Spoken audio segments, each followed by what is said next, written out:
everyone, I'm going to read a story called Everybody Cooks Rice.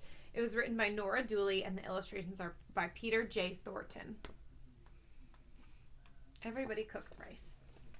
My stomach was grumbling. Mom was cooking dinner and I couldn't wait to sit down and eat. Carrie, will you go out and find Anthony? Dinner is almost ready.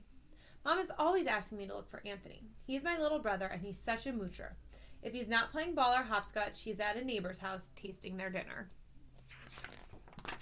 I walked outside and looked up and down the street. I couldn't see Anthony anywhere, so I went over to Mrs. Darlington's house. Anthony and I call her Mrs. D. She is our next door neighbor. Mr. and Mrs. D are from Barbados. It was Thursday, so their grandchildren, Sean and Stephanie, were over having their favorite dinner, black-eyed peas and rice. At the front door, I could smell fried onions and bacon. It made my mouth water. I ate a small cup of rice and black-eyed peas while Mr. D told stories about Barbados. People swim there and go fishing even in December. Suddenly, I remembered I was supposed to be looking for Anthony, so I asked if anyone had seen him. Sean said he'd seen Anthony going into the Diaz's house. I went there next. When I walked into the kitchen, my friend Fendra Diaz and her little brother Tito were cooking dinner because their mom was working late. Tito was telling Fendra that she uses too much spice. Fendra said Tito was checking the pot too often, so the rice and pigeon peas would never cook. Their teenage brother Jose told them to pipe down. He wanted to watch TV. I looked in the pot to see what was cooking. The rice was bright yellow. Fendra told me that her grandmother in Puerto Rico had taught her how to cook with turmeric. Turmeric makes rice yellow. Tito gave me a taste from the cooking spoon. Boy, was it delicious. Then I asked if anyone had seen Anthony. Fendra said Anthony had been there to taste their dinner, but had left to visit Dong. So I went across to Dong's house. Dong Tran came from Vietnam 5 years ago with his whole family, aunts, uncles, cousins, and all. Dong's older sister, Tam, answered the door. Mr. and Mrs. Tran work late every day, so everyone else takes turn making dinner. It was Tam's turn to cook. She was busy making the garlicky fishy sauce called nuoc cham. She let me try it on some rice. It was sweet and salty and sour. It tasted interesting. Later, when Mrs. Tran gets home, she'll make fried rice with peas.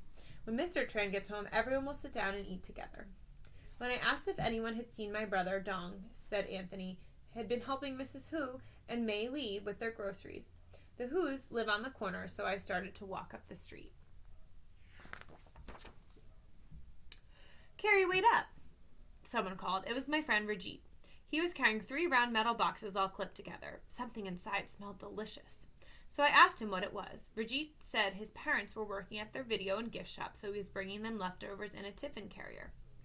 There was a big party at the Krishna Murphy's house last weekend, so Regit's mother cooked a fancy, colorful Indian dish called biryani. It's made with peas, cashews, raisins, lots of spices, and a special kind of rice called basmati rice. I had tasted biryani at Regit's house the last time I went out looking for Anthony. When I told Reggie that I was looking for my brother again, he said Anthony and Meili were blowing bubbles out a window of the Hu's house.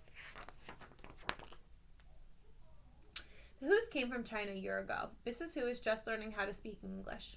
We smile at each other a lot. Mrs. Hu was streaming white rice for her family and the boarder who lives in the back room.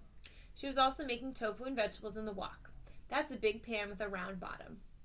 Mrs. Hu always makes me sit down and eat something when I come over. Everyone at the Hu's house uses chopsticks. Meili, who is only 3.5 years old, can even pick up a single grain of rice with her chopsticks. Meili laughed at me when I tried using chopsticks and dropped some vegetables. She said Anthony was bye-bye, so I decided to try our backyard neighbors, the Blues. The Blues are from Haiti. Their cat just had kittens, so Anthony wanders over there a lot. Mrs. Blue teaches English at the community center. We get to call her Madame Blue. Madame Blue speaks 3 languages, French, English, and Creole. When I walked in, Madame Blue was making a Creole-style Haitian dinner. It had hot peppers, chives, red beans, and you guessed it, rice. Monsieur Blue works 2 jobs, so he won't get home till late. Madame Blue says the pot will stay on the stove and the rice will get tastier and spicier. Adeline and Janine Marie Blue came home for dinner on their break from their after-school jobs at the grocery store. They helped themselves to bowls of rice and beans from the pot and gave some to me. I thought my mouth was on fire. Jean Marie teased me when I gulped some water. It was getting late and I still hadn't found Anthony. Adeline said she had seen him with a kitten in his arms climbing the fence to our yard.